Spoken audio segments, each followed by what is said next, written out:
Parehong napinsala ang dalawang bus ng Victory Liner na nagkasalpukan pasado alas 8 ng gabi ng Sabado sa bahagi ng Marcos Highway sa Barangay Taloy, Sur, Tuba, Benguet. Ayon sa mga responder, karamihan sa mga pasahero ay nagtamo ng mga pasa, gasgas at sugat mula sa nabasag na salamin. May isang pasaherong nailabas matapos maipit sa loob ng isa sa mga bus.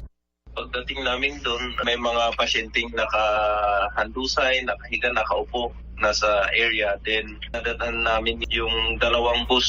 Yung isa nasa itaas banda, yun yung unang nabunggo. Tapos bumunggo, nandun na sa baba, natumba, nag-flip. Yan. Meron isang patient na naipit sa bus pero luckily na-extricate naman. Sa datos ng Tuba MDRRMO, umabot sa 75 pasahero ang kanilang nirespondihan at dinala sa iba't ibang ospital.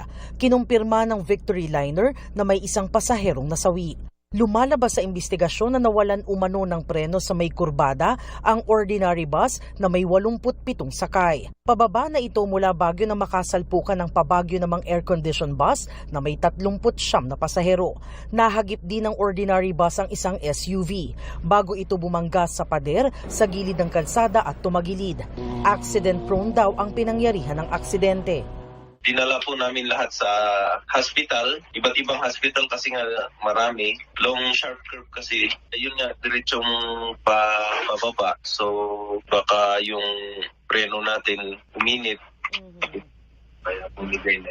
May mga tinitignan ng sanhi ng disgrasya ang pulisya.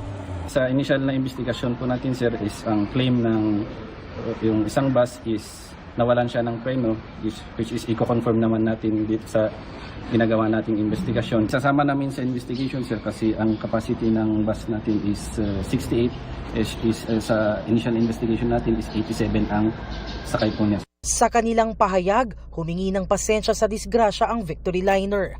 Nagsasagawa na rin sila ng internal investigation at nakikipagtulungan sa mga otoridad at ahensyang nakatutok sa disgrasya. Jamie Santos, Nakatutok, 24 Oras.